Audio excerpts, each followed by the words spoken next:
하나님이 종종 스톱시키는 이유, 이것이 오늘 말씀의 주제입니다. 우리가 살다 보면 맑은 날이 있고 비 오는 날도 있습니다. 달려가는 날도 있으면 스톱하는 날도 있습니다. 하나님이 이 둘을 병행하여 주면서 우리를 빚어가시고 주의 영광의 모습으로 만들어가고 있는 것입니다. 우리는 흔히 달려가는 날이 성공이고 그것이 인생의 최고라고 생각합니다. 반은 맞습니다. 달려가는 힘이 50 정도라면 스톱하는 힘도 50입니다. 스톱을 못하고 계속 달려간다면 결국 멸망하게 됩니다. 그런데 우리는 죄성이 있어서 멈추거나 스톱하는 걸 싫어합니다. 계속 달려가고 싶어 합니다. 그때 하나님께서는 강제로 스톱을 시킬 경우가 있습니다. 종종 그럴 경우가 많습니다. 그러면서 달려갈 때 볼 수 없었던 은혜, 달려갈 때 느낄 수 없었던 하나님의 영광을 스톱할 때 보여줍니다. 그래서 우리를 온전하게 빚어가시는 것입니다. 하나님이 종종 스톱시키는 이유가 그래서 있는 것입니다. 그 이유는 첫 번째로 하나님을 깊이 묵상하기 위하여 멈추게 하십니다. 오늘 본문 시편 46편 10절에 보면 이르시기를 너희는 가만히 있어 내가 하나님 됨을 알지어다 라고 했습니다. 가만히 있어. 달려갈 때는 하나님의 하나님 되심을 잘 모르는 경우가, 못 보는 경우가 많이 있습니다. 그때 하나님은 가만히 있으라고 합니다. 가만히 있어 스톱하면서 멈춰야 보이는 세계, 특히 그 하나님의 영광, 하나님의 본성, 하나님의 하나님 되심을 깊이 묵상하기 위하여 우리에게 멈춤을 허락하시는 경우가 많습니다. 세상에서 온 것은 육신의 정욕, 안목의 정욕, 이생의 자랑입니다. 우리는 그 욕망을 따르고 학습하고 그 욕망을 자랑함으로써 공동체와 자신을 깨는 경우가 많습니다. 세상이 주는 메시지는 뭐냐면 욕망대로 살라라는 것입니다. 그리고 그 욕망은 전염이 됩니다. 다른 사람의 욕망을 따라 내가 그 욕망을 가지게 되고 그 사람이 갖고 있는 그 무엇을 나는 못 가지고 있다는 비교 때문에 괴로워합니다. 하나님이 이것을 그대로 우리의 죄성대로 놔둔다면 우리는 끝없이 남의 욕망을 모방하면서 인생을 브레이크 없이 달려가게 될 것입니다. 레밍이라고 있습니다. 들쥐같이 생긴 레밍은 레밍 효과라는 것이 있는데 앞으로 가면 앞에 레밍이 뛰어가면 자기도 뛰어갑니다. 멈추면 멈추고 앞에 레밍의 욕망대로 그대로 따라합니다. 결국 절벽에서 뛰어내려서 집단 죽음을 막기도 합니다. 그냥 뛰어내려요. 레밍이. 그럼 나도 뛰어내려요. 레밍이 무엇을 의미하는지, 그의 욕망이 나의 욕망이 될 수 있는지 아무런 묵상이 없이 레밍같이 사는 게 인생입니다. 하나님이 우리를 종종 스톱, 멈추게 하시는 이유는 너희는 레밍같이 살지 말라는 거예요. 네가 그토록 달려가고 있는 것을 돌아보라고 말합니다. 그게 아닐 경우가 있다. 그걸 가르쳐주기 위하여 스톱을 명령하시고 인도하신다라는 겁니다. 산에 오를 때 정상만 보입니다. 빨리 가서 정상에 다다라야지. 그 정상, 그곳에 도달해야 한다라는 다짐이 발걸음을 이끕니다. 그렇게 오르고 드디어 정상에 섰을 때의 뿌듯함, 해냈다는 감격 아십니까? 여러분, 저는 조금 압니다. 여러분 안 믿겠지만, 그러나 설교에서 수없이 간증해서 알겠지만 젊은 날 저는 배낭 하나 메고 백두대간을 정말 종주한 사람입니다. 특히 지리산 올라갔을 때의 그 감흥, 거기서 라면 끓여 먹고 커피 먹고, 그때 커피는 믹스 커피라고 아세요? 그냥 그거 막대기 커피 그거 하나 먹고 그 주머니에 있었던 문학가 지성사 시집 하나 꺼내 볼 때의 그 낭만, 그 만들어내는 그 기쁨, 이루 말할 수가 없습니다. 그런데 올라가잖아요. 그러면 못 보는 게 있습니다. 정상에 오를 때는 빨리 가야 돼. 정상에 빨리 다다라야 돼. 그렇기 때문에 발밑에 있는 꽃도 못 보고 바람 냄새, 새소리도 잘 안 들립니다. 오직 올라가야겠다라는 생각만 듭니다. 이제 언제부터 산에 있는 물소리가, 새소리가, 바람소리가, 꽃이 보이냐 하면 일단 올라가서 쉴 때예요. 그때 보여요. 그리고 서서히 내려올 때 비로소 올라갈 때 못 봤던 꽃들을 산꽃들을 그때 보게 됩니다. 철길가에 있는 코스모스도 마찬가지입니다. 기차가 바쁘게 달릴 때는 코스모스가 안 보입니다. 뭔지도 잘 몰라요. 그런데 기차가 시골 간이역에 섰을 때 그제서야 간이역의 풍경이 보이기 시작합니다. 꽃들도 보이기 시작합니다. 속도는 그것이 곧 행복이다, 그렇지는 않습니다. 속도가 참 좋지만 속도는 풍경을 잃어버립니다. 속도를 늦춰야 풍경이 보이기 시작하고 꽃이 보이기 시작하는 거예요. 전진만 잘해갖고 성공한 사람, 그러나 깊이가 없는 사람, 삶의 소소한 행복을 느끼지 못한 사람은 전진에서 이룬 그 성취의 행복, 그것만 가지고 그가 성공했다고 볼 수가 없는 겁니다. 전진에는 분명히 기쁨이 있습니다. 비전을 향해 나아가고 있다는 자부심, 성취의 기대, 살아있다는 확신. 그런데 멈췄을 때의 기쁨이 또 있습니다. 그것은 발견의 기쁨입니다. 멈췄을 때 보는 수많은 풍경들, 내면들. 전진할 때의 기쁨은 비전을 성취한다는 기쁨이고, 멈추었을 때는 깊이를 발견하는 거예요. 사람이 깊이가 있을 때 행복해지거든요. 그걸 느낄 때 행복해지는 것입니다. 무엇보다도 멈춘 시간, 스톱하는 시간은 하나님을 깊이 바라보는 시간입니다. 그래서 그것을 허락하신 거예요. 오늘 본문 시편 46편 10절 보세요. 이르시기를 너희는 가만히 있어 내가 하나님됨을 알지어다. 언제 하나님을 깊이 묵상하는가? 가만히 있을 때, 멈추었을 때 그제서야 깊이 생각합니다. 사람마다 하나님이 멈추게 하는 시간이 때가 다 다릅니다. 그런데 대부분의 경우 멈춤의 시간이 뭐냐 하면 고난의 때입니다. 고난의 때 스톱을 합니다. 그리고 그때 생각을 합니다. 나에게 다가온 삶, 하나님, 내 삶, 나는 잘 살고 있는 것인가? 그때 깊이 생각합니다. 여러분, 감기만 들어서 고열이 날 때, 누워있을 때 죽음의 연습을 하는 거예요. 그리고 그때 나는 참 연약한 존재구나. 정말 연약하고 아무것도 잘 할 수 없는 존재구나. 이 감기 하나에 이렇게 고열로 쓰러져 있구나. 여러 생각을 합니다. 그것은 건강할 때, 맑고 달려갈 때 생각할 수 없었던 다른 종류의 생각입니다. 주변에서 큰일이 일어났어요. 그럼 그때도 멈추는 시간이 됩니다. 우리는 지난주에 장광자 권사님 소천의 소식을 들었습니다. 우리 교회 1세대의 권사님이셨습니다. 참 좋은 분이었습니다. 배려가 있고 그리고 여백이 있는 분이었고 겸손하신 분이었고 마음이 참 따뜻한 분이었습니다. 권사님 소천하셨다는 말 듣고 김현주 사모와 달려가서 병원에서 운병하고 또 장례 예배를 드리면서 한참을 얘기했습니다. 그러면서 그래요. 여러분, 제가 30대 초반에 이렇게 담임 목회도 시작하고 그때 줄에 선 거 아십니까, 여러분? 난 아직도 잊혀지지가 않아요. 30대 때 주례를 섰는데 딱 이렇게 양복 입고 여기 꽃 달고 앉아 있으니까 그 일하는 그 사원 아가씨가 신랑이 왜 여기 앉아 있나? 저 빨리 들어가래요. 나도 이랬던 사람입니다. 그러니까 뭘 알겠습니까?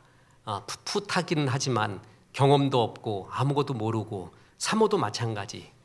그럴 때 참 따뜻한 눈으로 바라보던 사람들이 있어요. 괜찮아요. 뭐 실수해도 되죠.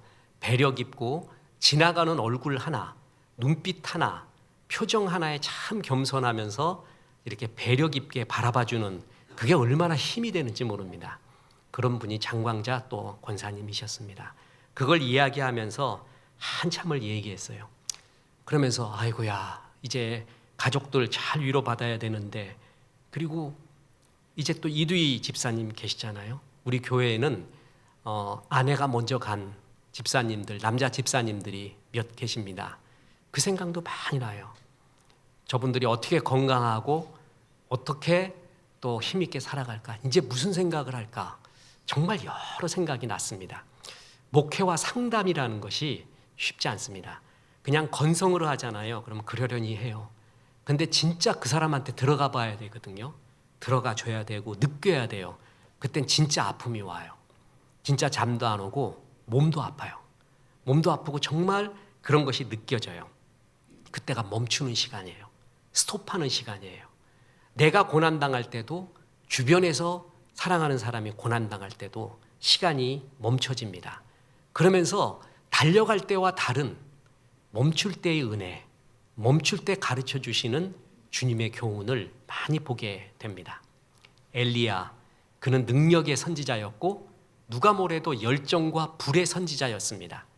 갈멜산에서 850대 1로 바알과 아세라 선지자들과 싸웠습니다. 저는 계속 수련회 얘기만 하면 그 얘기를 하지만 수련회 마지막 시간에는 캠파이어를 할 때 엘리야의 제단과 바알의 제단을 놓고 바알의 제단은 아무런 불이 안 가는데 엘리야 제단에 불이 일어나는 거. 야, 그거는 수련회에서 끝없이 반복하는데도 그렇게 좋을 수가 없습니다. 진짜 거기서 불길이 순명해서 확 일어나는 것 같이 막 신학교 갈 선배가 나와요. 그래서 엘리야 복장을 해갖고 주여 불을 내려주시옵소서라고 기도를 해. 그러면 거기에 이제 불이 쫙 붙는 거예요. 마지막 캠파이어 할 때. 그때 그 감격, 엘리야가 얼마나 감격스러웠을까요? 그 불을 봤을 때요. 그랬는데 이제 그 사건 이후에 악한 왕비 이세벨이 엘리야를 죽이겠다고 나섭니다. 엘리야가 무서워 도망칩니다. 사람이 불 보고 하나님의 능력 받아 이런 존재예요. 로뎀나무 아래서 주님 나를 죽여주십시오. 그렇게 거기서 쓰러져 있었습니다. 그때 엘리야는 묻습니다. 하나님, 내가 그렇게 이렇게 위기의 순간, 힘든 순간에 주님이 어디 계십니까? 도대체 어디 계시는 겁니까?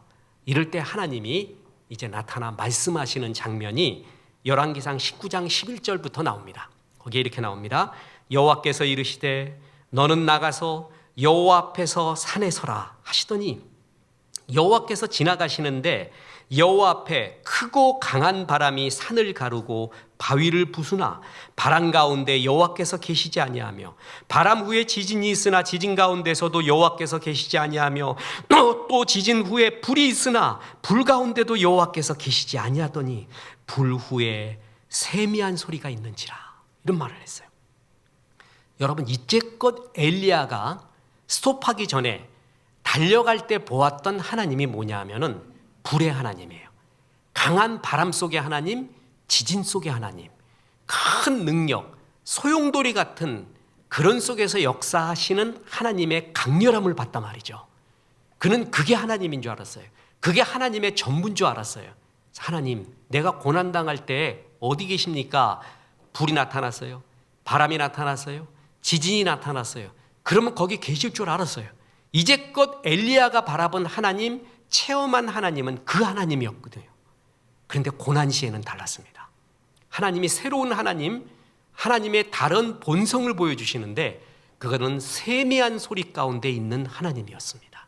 세미한 소리, 무슨 얘기인 줄 아십니까? 너는 불 가운데서만 하나님을 보냐? 바람 가운데서, 지진 가운데서만 보는가? 아니야. 내가 어디 있냐고? 나는 네가 느끼고 있는 세세하고 세밀하고 소소한 공간, 너무나 평범한 너의 가정에, 너의 직장에, 네가 출근하는 그 길에, 길가에, 바람 속에, 여름 속에 너의 주변에 내가 다 있었다. 넌 어떻게 세미한 소리는 듣지 못하고 불 같은 소리, 바람 같은 소리, 지진 같은 것 속에서만 하나님을 보았느냐? 이런 세미한 소리를 왜 못 들어봤느냐? 그러면서 스톱하면서 하나님의 새로운 모습, 세미한 음성 가운데 있는 주님의 모습을 보게 합니다. 자, 엘리야가 스톱했을 때, 멈추었을 때 느꼈던 새로운 하나님의 모습. 너희는 가만히 있어 하나님 됨을 알지어다. 우리는 고난의 때, 멈추었을 때 내가 느꼈던, 생각했던 하나님이 아닌 하나님이신 하나님을 새롭게 보는 발견을 그때 하게 됩니다. 그래서 하나님이 우리에게 비 오는 날, 고난의 날, 그래서 멈추는 날을 주시는 것입니다. 카피라이터 노수봉 씨가 쓴 뜨끈뜨끈 광고 메모장이라는 책에 보면 참 재미난 글이 나옵니다. 예전에는 심장 박동수를 빠르게 하는 사람이 좋았다.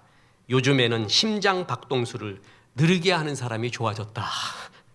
젊은 날 그랬어요. 우리는 축복 중에 축복이 만남의 축복이거든요. 그래서 우리의 자녀들을 위한 기도는 정말 중요한 것이 만남의 축복을 달라고 해야 돼요. 근데 또 그 만남을 볼 줄 알아야죠. 이놈이 어리굴에 동태눈같이 앉아 있어갖고 하나님이 축복을 해주려고 이렇게 만남을 줬는데 알아보지도 못해. 갑집을 하면서 동행하지도 못해. 그럼 소용이 없는 거예요. 근데 어찌됐든 만남의 축복이 중요하거든요. 저는 젊은 날 어떤 만남이 가장 멋진 만남이냐 하면은 가슴 뛰게 하는 만남인 줄 알았어요. 막 비전을 일으키는, 그를 만나면 막 불이 일어나는 그런 거 말이에요. 그게 최고의 만남이라고 생각하고 그것도 맞습니다. 근데 그것만 만남의 축복이 아니라 나이 들수록 좋아지는 게 뭐냐 하면은 쉼을 주는 친구가 좋아져요. 저 사람 보면 막 불같이 뭐가 일어나지 않는데 이상하게 욕정에 욕심에 불이 일어났던 게 그 사람 보면 좀 꺼지는 소방수도 또 있어요. 아, 이거 별거 아닌데 그냥 그 사람이 왠지 좋아요. 그냥 쉼을 주는 친구예요. 아, 이것도 귀한 만남이구나. 어떨 때는 달려가게 하는 만남이 있고 어떤 만남은 쉼을 주는 만남이 있습니다. 예수님도 정말 힘들 때 쉬었던 집이 있어요. 그게 베다니에 있는 나사로의 집이에요. 나사로의 집에 가면 예수님이 정말 편했습니다. 이순신 장군도 사랑하는 사람 앞에서는 갑옷을 벗잖아요. 그것에 다 벗고 거기서 그들과 음식 먹으며 쉬었습니다. 자, 나에게 불을 일으키는 사람도 중요해요. 근데 나에게 쉼을 주는 사람도 참 좋아요. 교회 보면은 불같은 순수 열정의 사람이 많이 있습니다. 귀한 존재입니다. 근데 어떤 사람은 늘 그 자리에 있어요. 그냥 누가 알아주나 안 알아주나 늘 그 자리에서 성실하게 그냥 아무 이름도 빛도 없이 그 자리에 그대로 있어주는 사람이 있어요. 그 사람 보면 그렇게 또 좋아요. 그냥 이렇게 보고 쳐다보고 웃어요. 쓸데없는 소리 하면서 뭐 비전의 소리 아니면서도 그를 보면 그렇게 좋을 수가 없어요. 아, 하나님이 어떨 때는 막 불타오르는 사람을 만나게 해주시는구나. 어떨 때는 비 오는 날같이 차분하게 쉬는 사람을 만나게 해주는구나. 병행해 주시는 겁니다. 히브리어에 성경에 묵상이라는 말이 있습니다. 이 히브리어로 하가라는 것인데 뭐냐면 오직 하나님만 생각하고 그를 깊이 생각하고 있을 때 그걸 묵상이라고 말합니다. 시편 19편 14절에 보면 나의 반석이시요 나의 구속자이신 여호와여 내 입의 말과 마음의 묵상이 주님 앞에 연락되기를 원하나이다. 하나님은 주님을 묵상하는 사람을 참 좋아합니다. 근데 묵상은 언제 하냐 하면은요, 멈춰 있을 때 해요. 그죠? 그것은 하나님이 참 귀하게 여기는 시간입니다. 만약에 우리가 이제 자식놈이 말해요. 여기에는 거의 예외가 없다고 합니다. 엄마한테 참 자식놈이 기대하고 좋아하는 게 엄마가 맛있는 음식 해주고 막 이랬을 때 우리 엄마 최고야 그래요. 아빠한테는 용돈 탈 때 아주 신나죠. 그래서 우리 엄마는 좋은 음식 해주는 분, 우리 아빠는 용돈 주는 분이라고 자녀들이 부모를 인식할 때가 많습니다. 우리 자식놈은 왜 나를 그렇게 생각하는가, 나는 그렇게 생각 안 하는데 이렇게 말할 필요가 없어요. 그게 정상이에요, 정상. 자식놈은 그 수준이 그렇고 엄마 아빠를 너무 믿기 때문에 그냥 그렇게 여겨지고 있죠. 근데 어느 날 제가 이런 일이 거의 없을 거라 그랬잖아요. 성도님 가운데 이런 예가 있으면 저한테 얘기해 주십시오. 존중하겠습니다. 절을 해보고 싶습니다. 아빠, 내가 오늘 2시간 동안 아빠만 생각했어. 나 왜 이렇게 아빠가 좋지? 나는 왜 이렇게 오빠가 좋지? 그냥 나한테 용돈 줘서가 아니라 날 놔줘서가 아니라 나는 진짜 아빠가 너무 좋은 것 같아.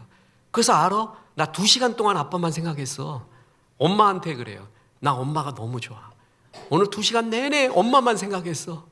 엄마가 좋은 음식 해줘서가 아니라 그냥 너무 좋아서 2시간 동안 엄마만 생각했어. 이런 애 없지요. 예. 없어. 근데 만약에 그런 애가 있다면은요, 엄마 아빠 입장에서 얼마나 사랑스러울까요? 말도 못하게 사랑스럽잖아요. 그게 묵상이라는 말의 뜻이에요. 하나님만 생각하는 거예요. 하나님만 생각하고 좋아하고 기뻐하는 거. 묵상이 하나님이 참 좋아하는데 이런 묵상이 언제 일어납니까? 너희는 가만히 있어. 하나님됨을 알지어다. 멈추는 시간에 이런 깊이 있는 본질의 생각, 하나님을 바라보는 때가 많이 있다는 겁니다. 거의 예외가 없을 것입니다. 고난의 때에 정말 주님만 바라보게 됩니다. 그죠? 귀양 문학이라는 것이 있습니다. 유배 문학이라고도 말하는데 귀양살이 가서 글 짓는 거 말이에요. 근데 세계 문학사, 한국 문학사에도 보면 뛰어난 사람이 전부 귀양이나 유배 가서 글을 씁니다. 편안한 때 쓰지 않아요. 멈췄을 때 그때 산을 봅니다. 산 속에 들어가면 산이 안 보이거든요. 산 밖에 나와야 그때서야 산을 봐요. 관직에 있고 잘 나가서 열심히 할 때는 글 쓸 틈도 없고 보이지도 않았던 것을 귀양살이 하면서 보기 시작해요. 그러면서부터 글을 써요. 대표적인 게 정약용, 목민신서, 경세유표, 흠음신서 이런 거 아닙니까?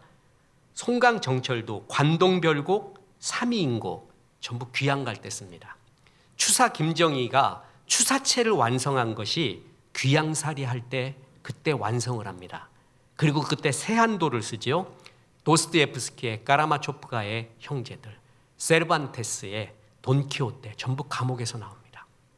이 깊이는 맑은 날 나오지 않고 흐린 날, 비 오는 날, 멈춰선 날 더욱더 우리 인생의 본질을 보게 됩니다. 이어령 교수는 그래서 이런 말합니다. 인류의 형이상학, 인류의 문화는 맑은 날이 아니라 비 오는 날 만들어졌다라는 겁니다. 맑은 날은 들소 사냥하기에 바쁩니다. 빨리 잡아 먹어야 돼요. 그죠? 배고프니까. 그래서 들소한테 칼 던지고 활 쏘고 그것이 맑은 날 하는 일이에요. 근데 비가 와요. 들소도 다 쉬고 있고 사람도 비 오는 날 아무 들소도 없는데 나갈 수도 없어요. 그래서 동굴 속에서 가만히 내리는 비를 쳐다보면서 여기서 그때는 커피가 없었으니까 커피 먹을 수는 없고 그래서 옛날에 힘이 없었던 놈이 있어. 들소 사냥을 할 때는 창을 못 던지는 놈이 있어. 힘이 없어갖고. 그런 놈이 붙들고 숫들고 들소를 그리기 시작을 합니다. 동굴 벽화를 그리는 거예요. 맑은 날 잡을 수 없었던 들소를 그날 잡기 시작해요. 들소는 뭘까? 그의 눈빛, 그의 갈귀, 이걸 먹는다는 건 뭘까? 비 오는 날 생각하면서 들소를 또 잡는 거예요.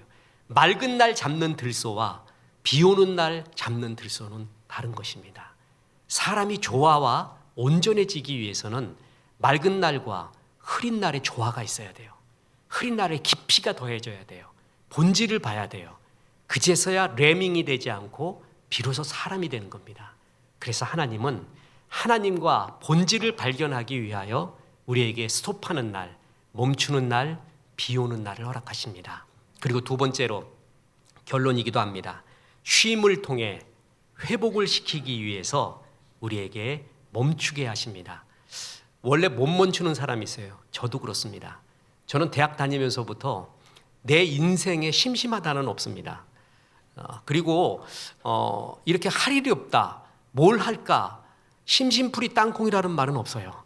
너무 바빴어요. 할 게 너무 많았고 신이 났고 손대는 것마다 너무나 신나는 일이고 그래서 잠을 줄였습니다. 그래서 막 뛰다 보면은 내가 스스로가 멈춰지지를 못해요. 그래서 하나님이 몸의 고난을 통해 스톱을 시켰어요. 그래서 스톱하고 나서 보는 세계는 달릴 때의 세계와 다릅니다. 하나님은 쉼을 통해 회복시키기 위해서 우리에게 때때로 멈추게 하고 스톱하게 합니다. 오늘 또 다른 본문에 보면 제자들의 갈릴리의 전도 사역에 대한 선교 보고입니다. 성공했습니다. 전도 활동으로 많은 결신자가 생겼고 병든 사람들을 고치고 귀신을 쫓아냈습니다. 예수님의 이름이 높여지고 찬양을 받았습니다. 제자들은 다소 몸이 지치긴 했지만 너무 격양된 감정으로 주님께 와서 선교 보고를 합니다. 하나님, 주님, 우리가 가버나움에서 이런 일을 경험했고 이런 놀라운 결과가 있었고 주님 정말 신이 났습니다. 막 선교 보고를 해요. 그랬더니 잘했다. 이제는 가버나움이 아니라 왼쪽으로 가라. 그래갖고 거기 가서도 막 복음 전하고 역사 일으키자. 우리 한번 뒤집어 보자. 힘내라. 막 이렇게 얘기하지 않고 아그들아, 니들이 좀 많이 지친 것 같다. 좀 한적한 곳에 가서 쉬어라. 이렇게 아주 자연스럽게 말씀하십니다. 저는 이 구절이 그렇게 좋아요. 보세요. 마가복음 6장 30절에 사도들이 예수께 모여 자기들이 행한 것과 가르친 것을 낱낱이 고하니 이르시되 너희는 따로 한적한 곳에 가서 잠깐 쉬어라 하니 이는 오고 가는 사람이 많아 음식 먹을 겨를도 없습니다. 쉬어라. 그래, 사역도 중요하지만 지금은 쉬어야 될 때다. 주님이 이렇게 자연스럽게 말했습니다. 우리 주님은 참 자연스럽습니다. 저는 예수님의 전기에 대해서 많이 봤지만 제일 감동스러운 예수님의 전기는 프랑스의 작가 르낭이 쓴 예수님의 전기입니다. 거기에 이런 구절이 나옵니다. 이처럼 완벽하고 조화된 삶의 모범이 어디에 있겠는가? 그는 열심히 일하셨다. 그러나 적절히 쉬셨다. 그는 일할 때와 쉴 때를 아셨다. 그는 열중할 때와 관조할 때를 아셨다. 그는 사람들과 어울릴 때를 아셨고 홀로 있을 때를 아셨다. 그는 사람들과 어울릴 때 즐거워하셨다. 그러나 그는 홀로 있을 때도 여유로워하셨다. 그에게는 언제나 여유가 있었다. 그래서 사람들은 즐겁게 그를 따라다닐 수 있었다. 그가 있는 곳에 잔치가 있었다. 그가 있는 곳에 웃음이 있었고 그가 있는 곳에 평화가 있었다. 그러나 그는 한순간 조용히 다시 자기 침묵의 성소로 돌아오셨다. 그는 자주 하늘을 응시하셨다. 그리고 그는 자주 들판을 내다보셨다. 그의 눈길은 숲과 산에 머물러고 있었다. 겟세마네 동산 가는 길, 포도원 밭길, 기드론 시냇가. 이 길은 언제나 정겨운 그의 산책로요 오솔길이었다. 그는 확고하셨으나 부드러우셨다. 그는 천천히 단호하게 십자가를 향해 걸어가셨다. 그리고 마침내 내 사명을 이루었다고 고백할 수가 있었다. 그의 삶은 충만한 생명 그 자체였다. 참 부드럽죠? 조화롭죠? 예수님은 하나님과의 조화, 자기 자신의 자아와의 조화, 이웃과 자연과의 조화, 또한 일과 쉼의 조화, 참 균형 잡힌 그러한 조화로운 사람이었습니다. 균형이라는 그 말 되게 중요하거든요. 균형은 맑은 날만 있는 게 아니에요. 맑은 날과 흐린 날, 비 오는 날, 달려가는 날과 스톱하는 날이 함께 어우러져야 깊이가 생기고 통찰력이 생기고 균형과 조화가 생기는 것입니다. 골고루 발전하는 것입니다. 예수님은 일을 열심히 3년 동안 공생에 하셨지만 적절하게 그는 스톱하셨습니다. 보세요. 마가복음 6장 32절에 이에 배를 타고 따로 한적한 곳에 갈새. 누가복음 5장 16절 예수는 물러가사 한적한 곳에서 기도하시니라. 물러가요. 한적한 곳, 따로 된 곳, 그곳에 머물 줄 아셨습니다. 이게 스톱입니다. 멈춤입니다. 그러면서 예수님도 회복을 하시는 것입니다. 심지어는 하나님도 안식을 통하여 회복하신 것을 아십니까?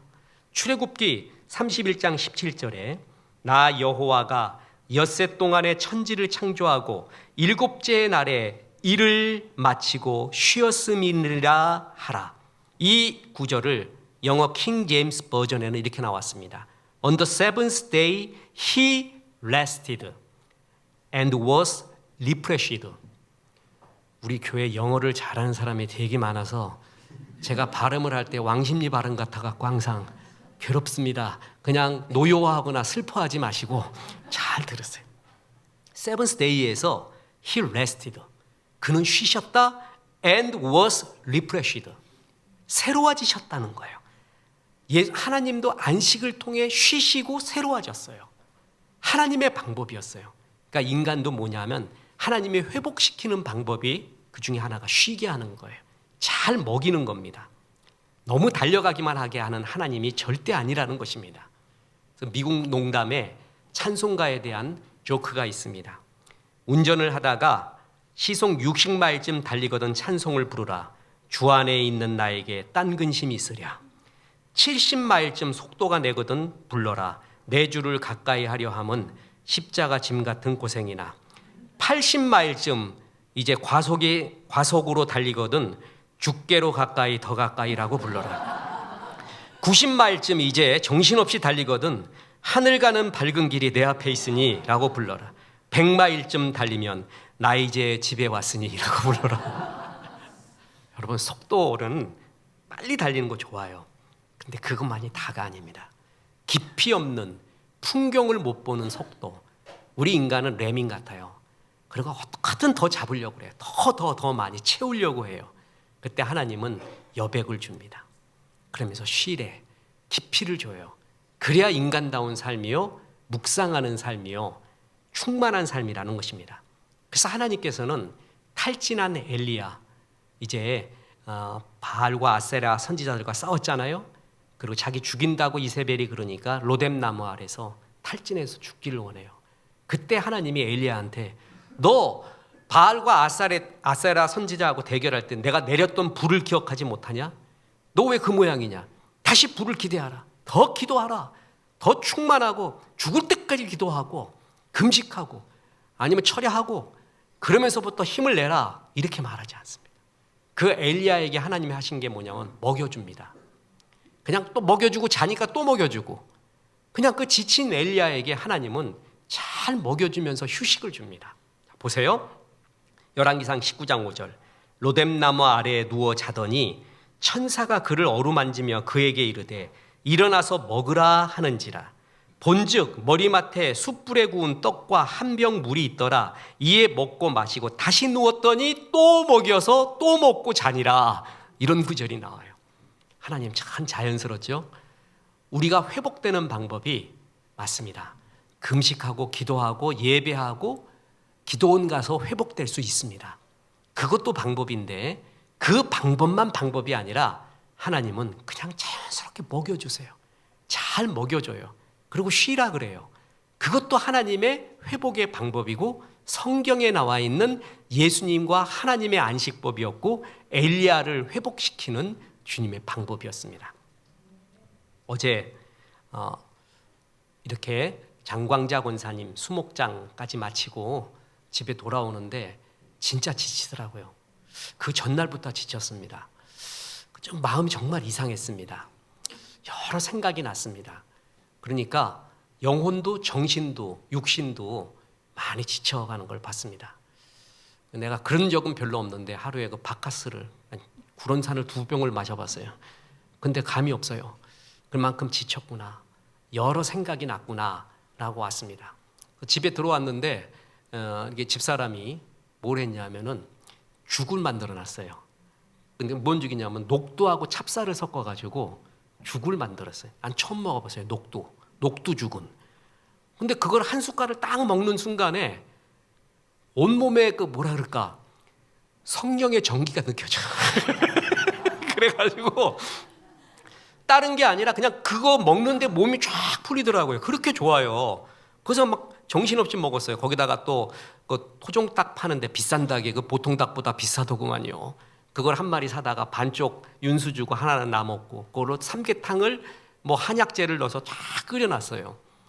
그래가지고 와서 그걸 그냥 알없이 먹어요. 서로 이야기하면서 맛있다 맛있다 그러면서 먹어요. 근데 나는 음식이 치유해 주는 걸 처음 느꼈어요. 진짜 좋았어요. 그걸 먹는데 그렇게 좋을 수가 없었어요. 맛있고 그리고 참 엘리야를 하나님이 이렇게 먹였구나. 내가 그게 느꼈을 정도예요.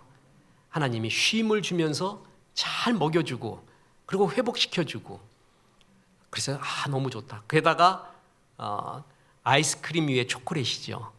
딱 끝났는데 그 음식을 먹었는데 윤문식 집사가 수박을 하나 보냈습니다. 목사님 감격스러운 스토리가 있는 수박이야. 요번에 수박 농사했는데 제일 큰 놈 갖고 왔대. 보니까 진짜 커. 진짜 나 수박 그렇게 큰 놈 처음 봤어요. 그건 진짜 한 달 먹어야 될 것 같아. 그렇게 큰 놈을 갖고 와가지고 우리 집사님의 사랑도 고맙고 이게 내가 이제 알거든요. 몇 번 이제 집사님 신방 가니까 수박을 어떻게 하는지를 알아요. 여러분 기는 농사라고 아세요? 따는 농사, 서서 하는 농사는 이렇게 허리가 안 아파요. 이건 뭐 블루베리나 딸 때도 서는 그건데 기는 농사가 있대요. 그 대표적인 게 수박이에요. 기어가면서 해야 돼요. 허리 다 부러져. 요즘 꿀벌도 지금 해롱해갖고 꿀벌도 없고 이런 가운데 사람 손이 정말 많이 가요. 그걸 많이 들어왔기 때문에 참 고맙다. 근데 이만한 수박을 갖고 와요. 그걸 또 한쪽 쫙 깨서 집사람 주는데 그걸 먹는데 이야 어떻습니까? 그게 회복이 되더라고요. 하나님이 쉼을 통해 좋은 음식을 통해 이렇게 하나님이 회복을 주는구나. 탈북 목사님들이 교회에서 은혜가 떨어지고 서로 힘드니까 어려울 때가 많대요. 그래서 어느 때 회복하십니까? 그러니까 밥 먹을 때래. 교회에서 제일 좋을 때가 밥 먹을 때래. 그래서 아니 예배할 때 좋아야지 밥 먹을 때 좋으면 어떻게 해요? 그러는데도 아니래 밥 먹을 때 좋대. 솔직히 그렇대요. 성서적이기도 해요. 오죽했으면은요 초대교회에서 그 끝나고 나서 성만찬하고 먹었거든요. 그 먹는 시간이 예배보다 길었어요. 그래갖고 일하기 싫어하고는 먹지도 말라 그놈은 이러고 예배는 안 드리고 와서 먹기만 해요. 그 자기 것만 챙겨요. 그 정도로 초대교회에서는 잘 먹었다는 거예요. 그게 하나님의 성경적인 방법이었어요. 얼마나 자연스럽습니까? 잘 먹으면서 쉬라고 하고. 헨리 나우엔이 로마에 가서 4주 동안 5개월 동안 머물면서 4번에 대해서 강의합니다. 그러고 나서 쓴 글이 뭐냐면 로마의 어릿광대입니다. 자기가 로마에서 2개를 본 거예요. 하나는 그 금싸라기 같은 땅에 광장, 놀고 있는 땅이 로마에 있다는 거예요. 왜 그렇게 비싼 땅에 불필요한 공간을 뒀을까? 그가 나중에 안 게 이게 사람을 치유하구나. 이런 공간이 없이 팍팍한 전부 거기 아파트만 들어쓰고 막 찾길만 있으면 사람 우울증 걸리고 못 산다는 거예요. 사람 사는 게 아니라는 거예요. 아무리 바빠도 빡빡해도 그 정도의 공간을 남겨놓은 게 사람들을 힐링하는구나. 뉴욕 맨하탄은 스카이스크레이퍼라고 하는 높은 빌딩들이 선을 잇고 있잖아요. 스카이라인을 만들고 있잖아요. 근데 여러분 뉴욕 맨하탄 중심부 그러면 느끼는 게 뭐예요? 물론 월가도 있지만 센트럴파크. 미국은 정말 잘 돼 있는 게 공원 아니에요, 공원. 그게 사람을 살리잖아요. 많은 학자들이 도심에 공원이 없으면 빈 공간이 없으면은 우울증 환자 급증을 하고 자살 급증하고 사회적 비용도 엄청 들 것이다. 그게 사람을 살릴 것이다 이거잖아요. 근데 사람은 죄성이 있어갖고 그 공간 없애고 꽉꽉 채우기를 원해요. 항상. 우리 인간도 그래요. 그렇게 갈 때 하나님이 스톱시켜줍니다. 그리고 공간을 만들어줘요. 여유의 공간. 야, 이것까지 일하지 마. 이것까지 가지려고 하지 마. 여기에 네 삶의 빈 공간을 만들어라. 그렇게 만들어놔요. 그게 하나 깨달았고 광장이 있어야 되는 이유 또 하나가 어릿광대를 깨달았어요. 로마에 가보니까 그 광장에서 어릿광대가 춤을 추고 있는데 분장을 하고 말해요. 그게 그렇게 좋더래요. 여러분 거장을 만나면 내 분야의 거장을 만나면 좋아요? 아니면 떨려요? 아니면 기가 죽어요? 솔직히 말해봐요. 그래 기가 죽어. 맞아요. 내가 이 나이에 조금 덜한 나이에 이어령 교수 만날 때 살아계실 때 그때 떨리더라니까요. 진짜 그냥 가슴이 떨리는 게 아니라 진짜 다리도 떨리고 떨려. 이어령 교수 이제 나타나기 전에 거장 만나면 떨리는 거예요. 편하지가 않는 거예요. 그죠? 그런데 어릿광대 보고 떨리는 사람이 있어요. 긴장 다 해소 다 풀고 좋아요. 그냥 신나는 거예요. 어릿광대 보면은 이른바 무해한 존재예요. 2025년의 트렌드 중에 하나가 뭐냐면 사람들은 시간이 갈수록 무해한 것을 좋아한다. 그 무해 유튜브에도 뭐냐면 무해한 것의 대부분의 2가지가 있죠. 크게 보면 하나는 어린애, 하나는 댕댕이. 이건 무해하잖아요.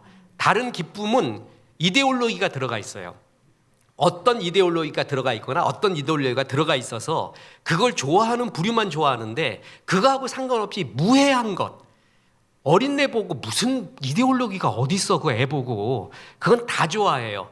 댕댕이 보고도 다 좋아해요. 나 요즘 댕댕이 보면서 힐링도 많이 돼요. 유튜브. 댕댕이가 거짓말하는 거 아세요 놈이? 다리 저는 놈이 있어. 나 그 놈이 제일 웃겨. 지가 사고만 치면 다리 절고 나와요. 그게 있어요. 그리고 자기가 그릇 깨고 난 다음에 자고 있는 댕댕이 깨워.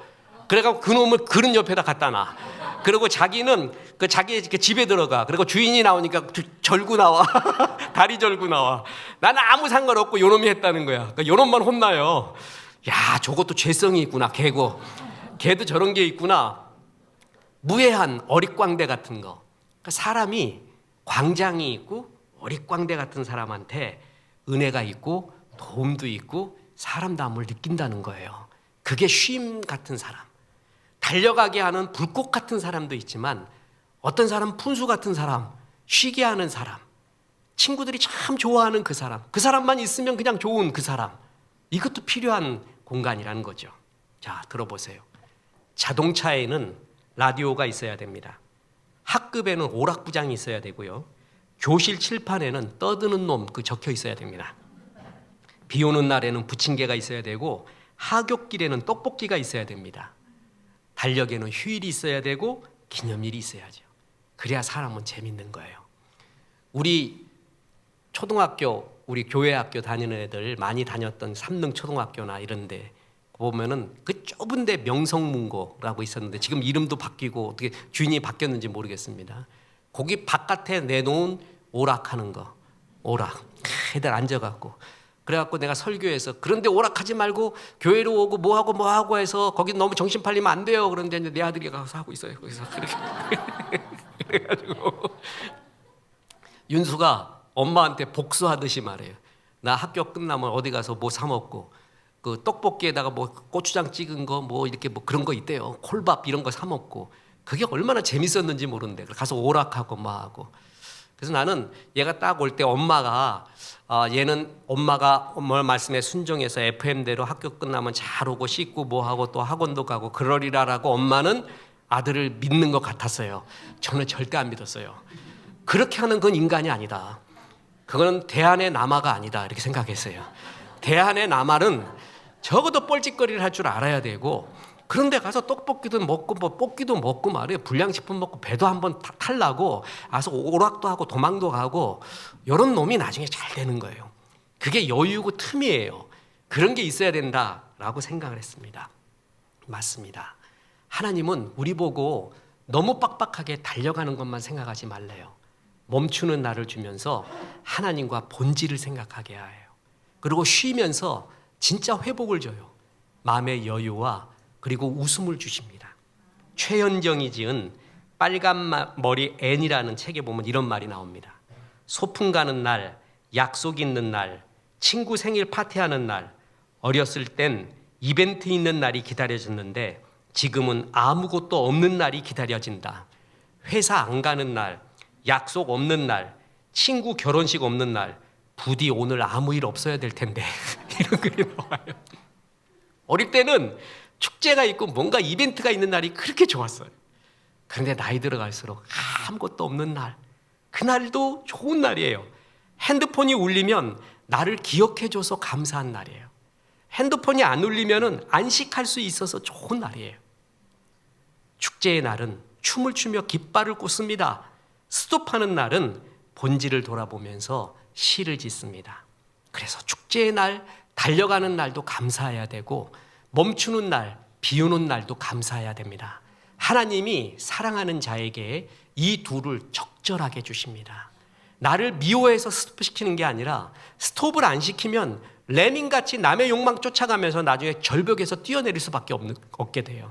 그래서 하나님이 때때로 우리에게 스톱을 시켜주며 생각하게 만듭니다. 그래서 데살로니가전서 5장 18절에 범사에 감사하라.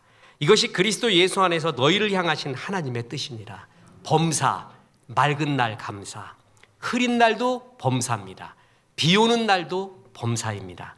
달려가는 날도 범사이고 멈추는 날도 범사입니다. 모든 날 너는 하나님의 섭리 가운데 있으니 감사하라. 그것을 통해 너를 빚어간다라는 것입니다. 안식하러 많이들 떠나실 것입니다. 잘 다녀오십시오. 바닷물 다 먹고 오지 말고 적당히 드시고 또 좋은 것도 많이 드십시오. 제가 축복 기도하겠습니다. 어떤 기도를 하느냐? 우리 안식일 날 사랑하는 성도님들 가족 친지와 함께 먹는 거 뱃살로 허리살로 그리고 등살로 가지 말게 하시고 당뇨 걸리지 않게 도와주시고 소화도 잘 되게 도와주시고 그렇게 축복하겠습니다. 잘 드시고 쉬세요. 그리고 정말 맛있는 거 먹었다 그러면 목사한테도 좀 갖다 주세요. 그래서 즐겁게 기쁘게 살면서 복의 통로 되시기를 주 예수의 이름으로 축원합니다. 우리 잠잠히 하나님을 생각하는 찬송합니다. 나의 영혼이 잠잠히.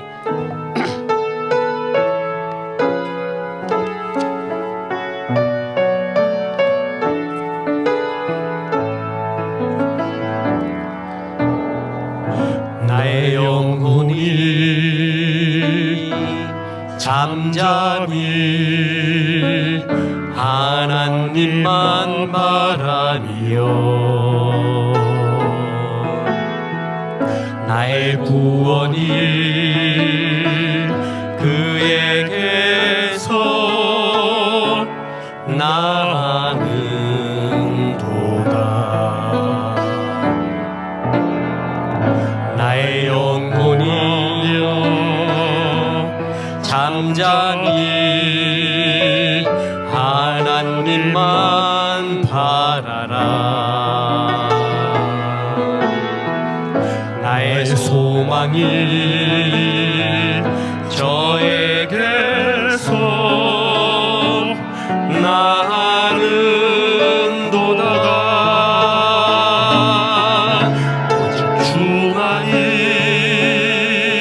나의 반석 나의 구원이시니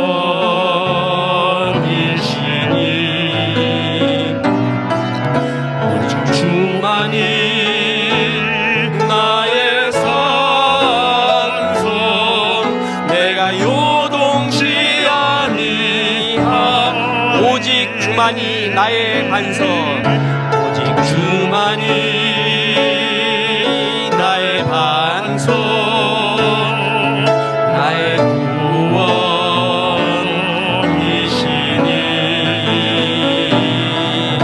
오직 주만이 나의 산성 내가 요동치 아니하리.